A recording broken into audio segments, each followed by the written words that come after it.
You know Hunter S. Thompson, the writer, he wrote Fear and Loathing in Las Vegas? The thing is that me and Jen decided to drive to Hunter S. Thompson's memorial to write about it. He said that for his final wish, he wanted to be shot from a cannon, so they're going to shoot him from a cannon, like with all these fireworks. So we don't even know how we can get in. Like, there's like 1 million security guards, and like Johnny Depp paid for the whole thing, and like it's going to be. So me and Jen have to like go to the bar and try to find someone to sneak us in with them. But after that, whatever.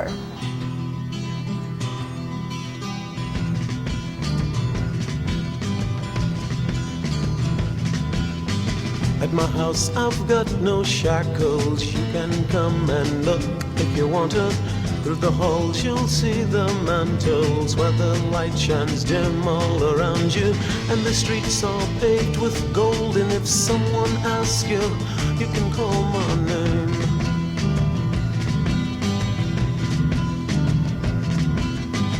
You're just a thought that someone, somewhere, somehow feels you should be here.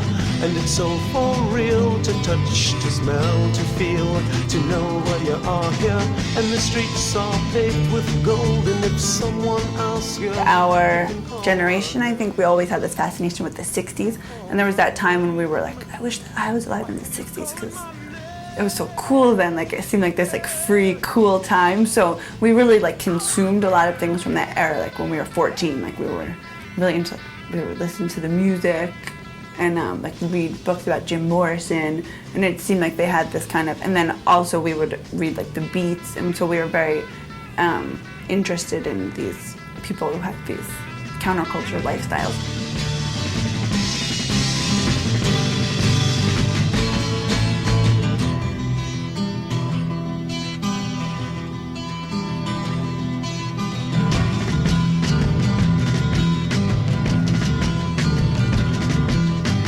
By the time that I'm through singing, the bells from the schools of wars will be ringing. More confusion. Yeah, Hunter represented an era in many ways. He was living right there in the vortex of things. It was the right place for Hunter to be at the right time. He said, well, I'm getting along just fine out there in California. See, he was living out there before he wrote his breakthrough book, which was the Hells Angels book. Then you can call my name. I hear you calling my name. He was able to really infiltrate a subculture of America. He really went with the Hells Angels and really lived with them, and it just didn't seem like he was scared. I think the marijuana laws are one of the reasons that there's engendered this lack of respect that that cops complain about all over the country. When you get a whole generation that grows up as felons, and they know the law is ridiculous, and they're told all this gibberish about it, it drives you crazy and makes your brain soft and your feet fall off. Even the police know it's a silly law.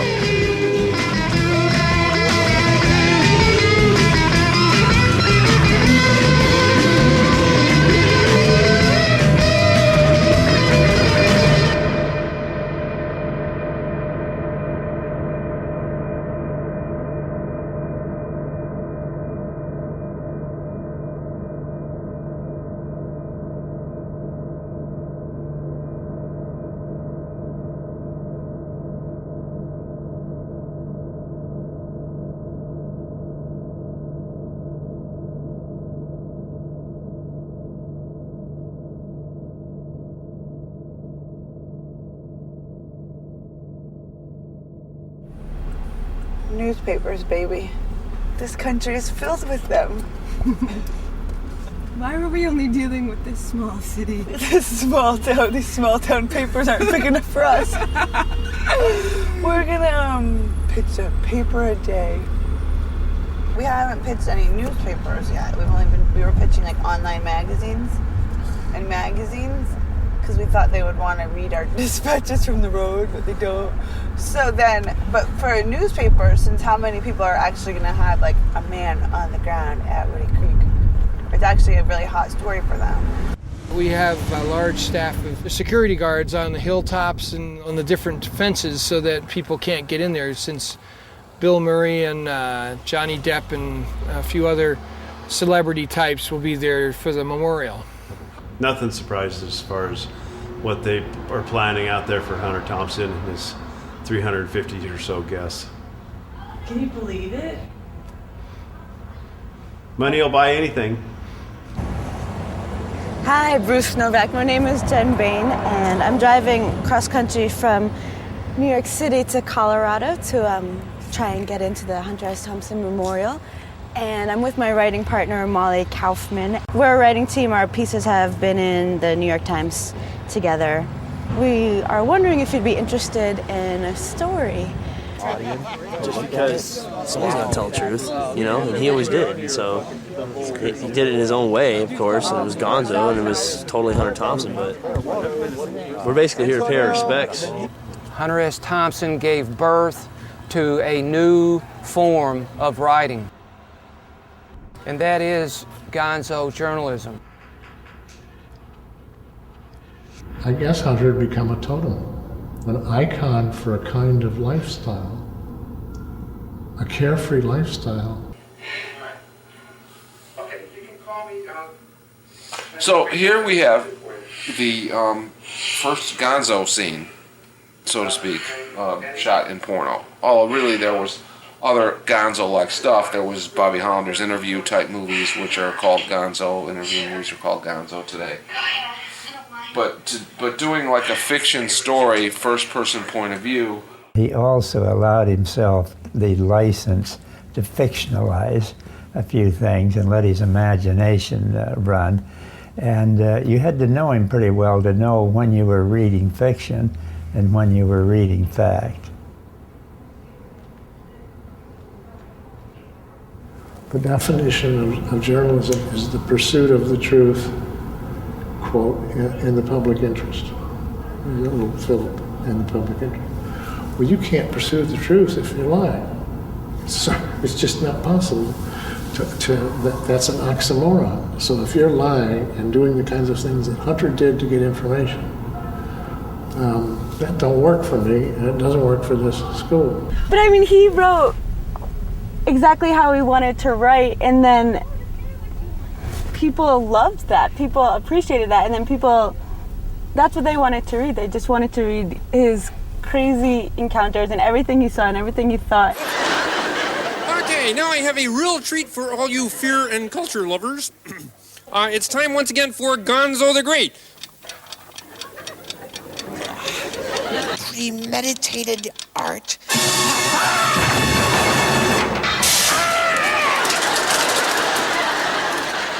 What a finish!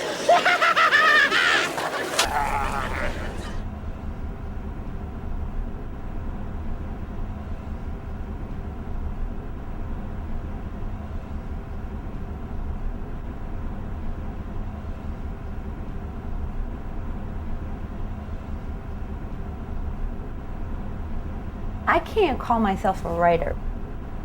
I'm not making money from it, and it's not my job. There's not a clear way. It's not like you do this and this and you'll be able to make a living as a writer. Because it's scary when people are telling you that you're doing something wrong. It's not wrong, it's just not what they do, and then it made me like question my whole life and what I'm doing. And no, they don't.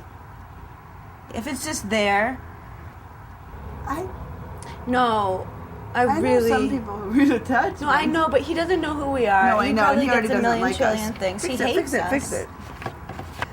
Okay, so let's just paste it, and he's not going to read it unless we promise him something. Oh, in our subject heading of our email. Yeah. Do editors still do coke?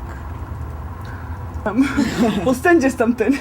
Hey, Archibald, check your mail. Hey, it's not hard to do good journalism. It's hard to get good journalism into print.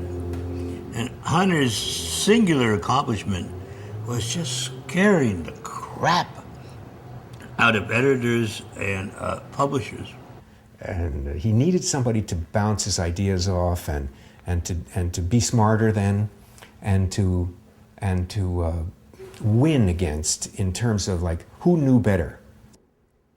In retrospect, it was like a championship heavyweight boxing match, And I'm just glad that I survived. I think anytime a man insists on being an alpha dog, it's going to have consequences on people around. It's having to be strong like all the time, and you end up hurting people.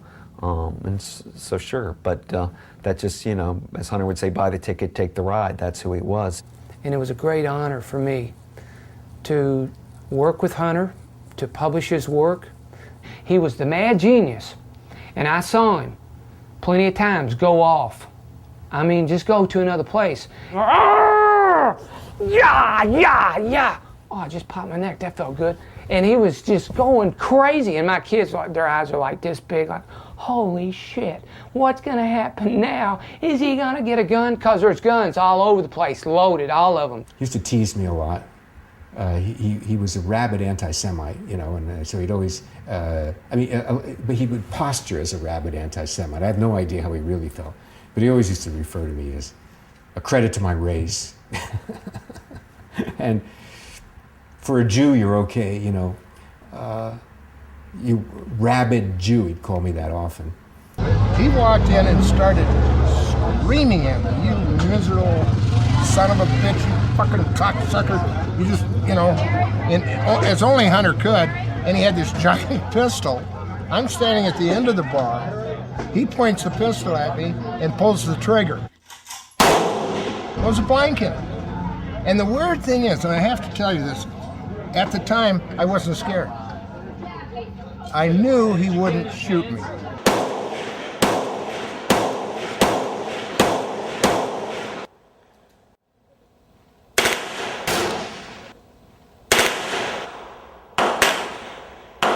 A lot of folks shoot as a release, you know, of tension and stuff, to come out and just blast away. It's just a way to express yourselves, I guess. It's just something they like to do. Hunter Thompson. He was a journalist from Louisville. He wrote Fear and Loathing in Las Vegas. No. It's cool getting to see the place where he lived for 40 years and where he wrote a lot of his stuff and where he blew things up and had a lot of fun. And so it's cool kind of seeing the stomping ground of a hero.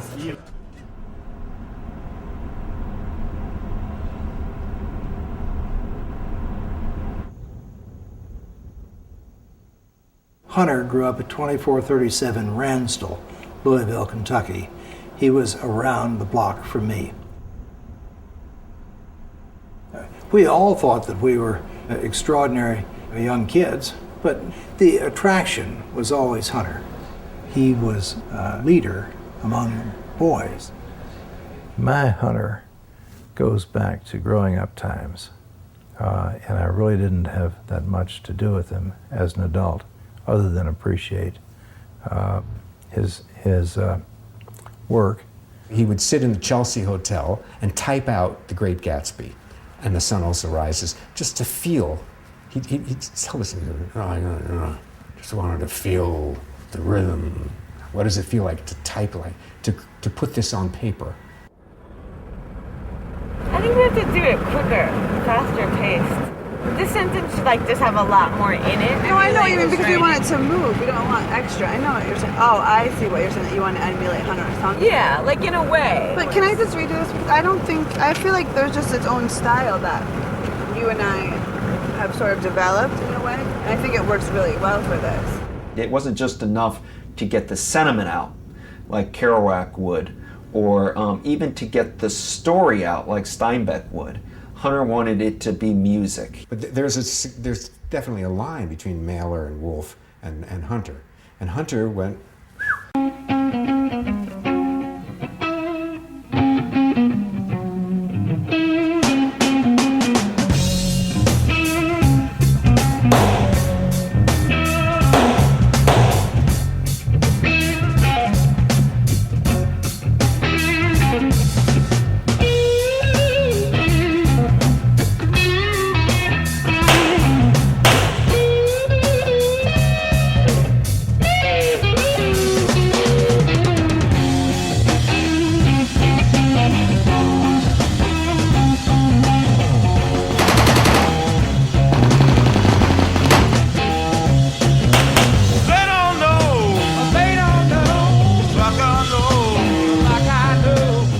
first time I intentionally used it was Vegas for a title, Fear and Loathing.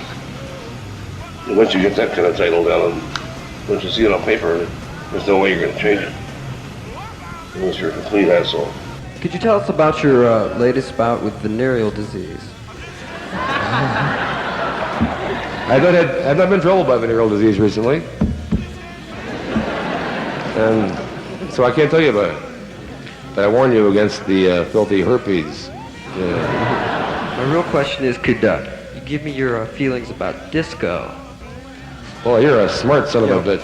I feel the same way about disco as I do about herpes. You made a statement in your interview in New Times magazine that without the use of drugs, you'd have the mind of a 40-year-old accountant. Did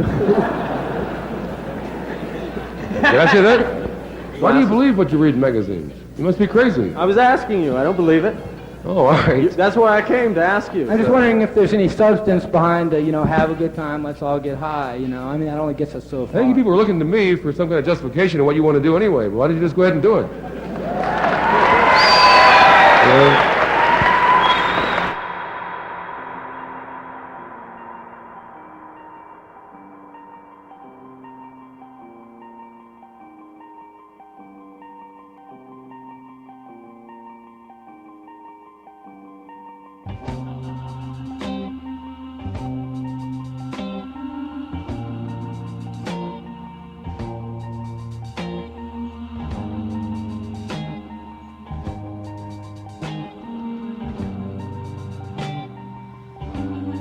He never really developed in a normal way because he was stoned for the time he was about 16 until he died.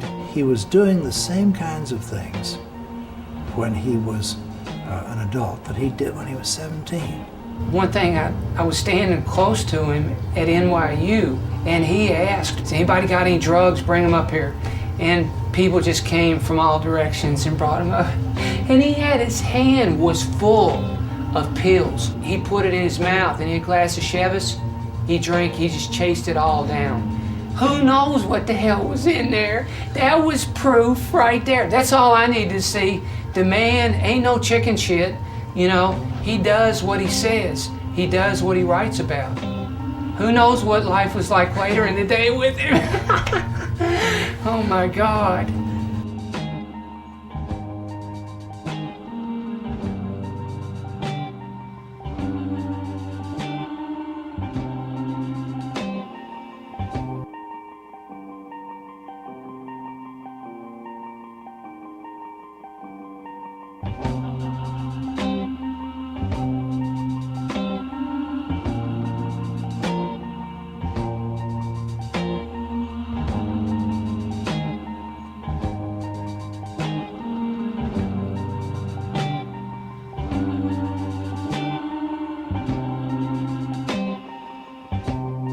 What can I say?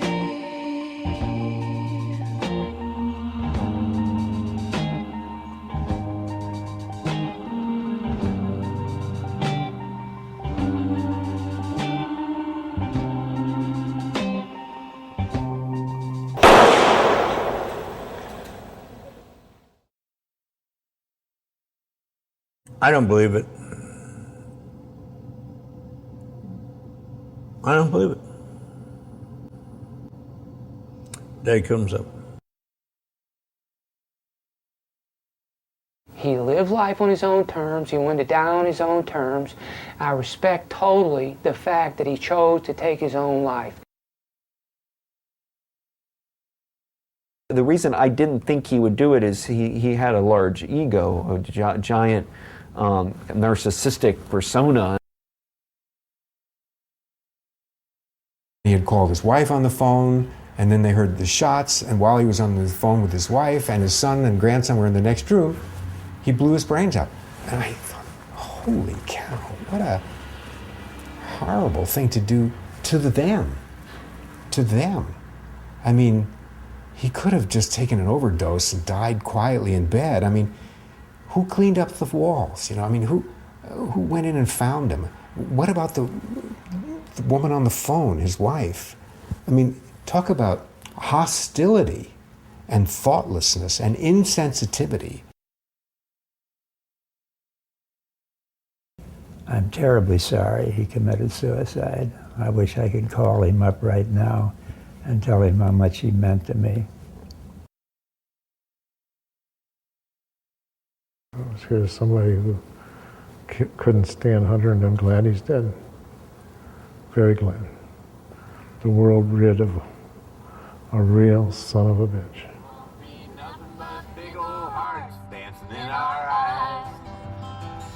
There won't be nothing but big old hearts dancing in our eyes, in spite of ourselves.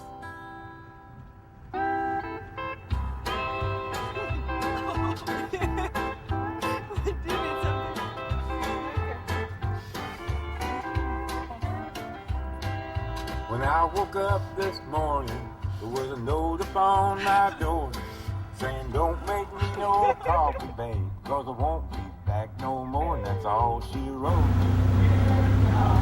I sent her saddle home.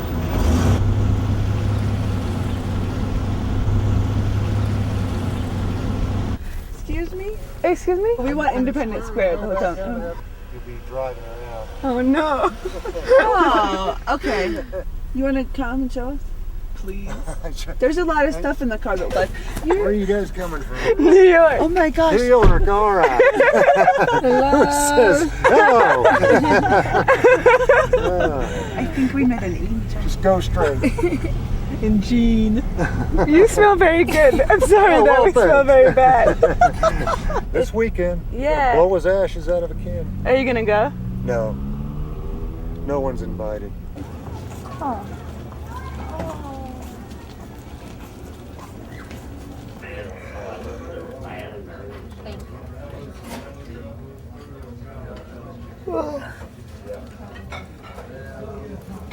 So that's the plan. Oh, hi. Hey. Oh, you guys met before? Yeah. At the press conference?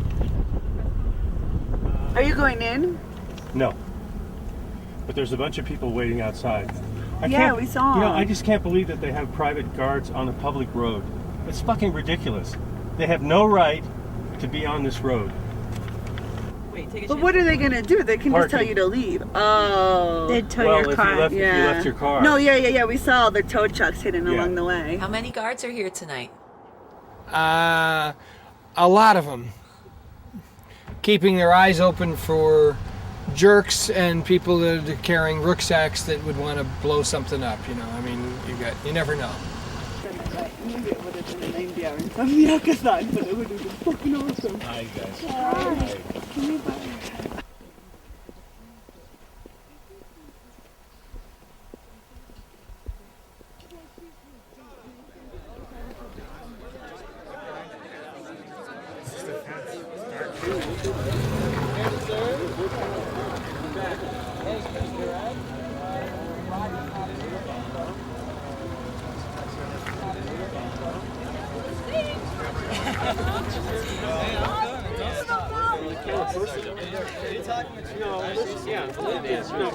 Handling the business. Look, that was a quick shot. You guys want to get cool, or I'll go down with you guys. Here it goes, here it goes.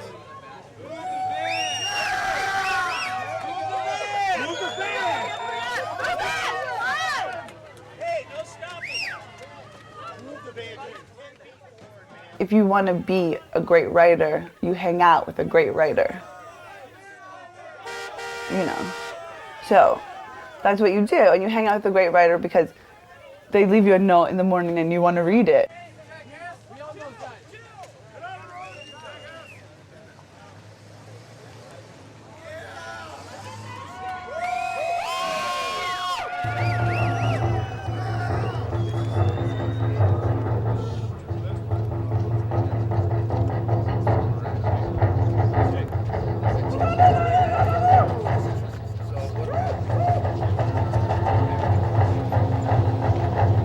Well, he's got some people. He's got some people.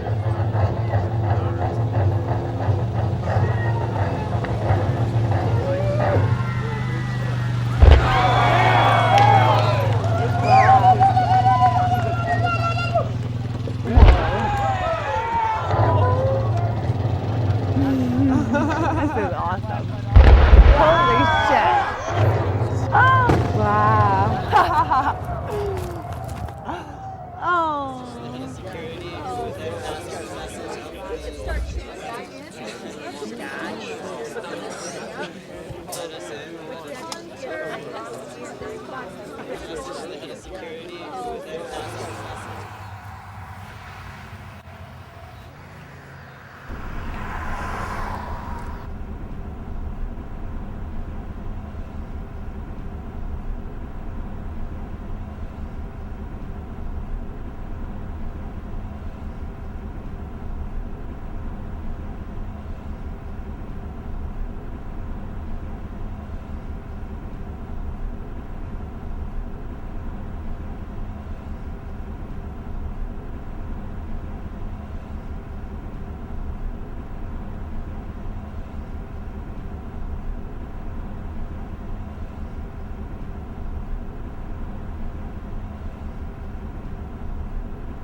At my house I've got no shackles. You can come and look if you want to. Through the halls you'll see the mantles where the light shines dim all around you. And the streets are paved with gold. And if someone asks you, you can call my name.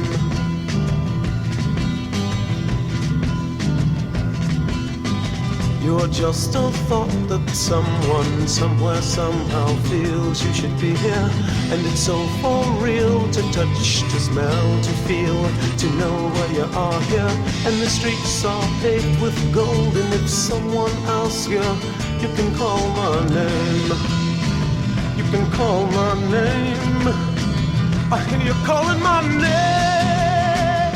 Yeah. All right now.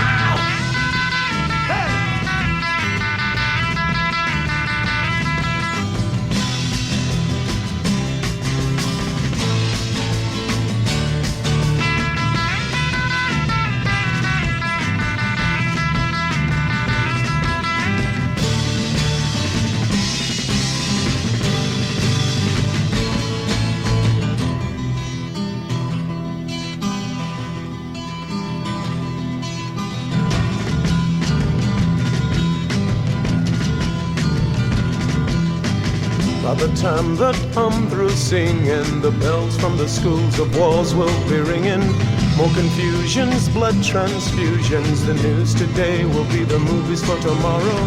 And the waters turn to blood. And if you don't think so, go turn on your tub. And if it's mixed with mud, you see it turn to gray. Then you can call my name. I hear you calling my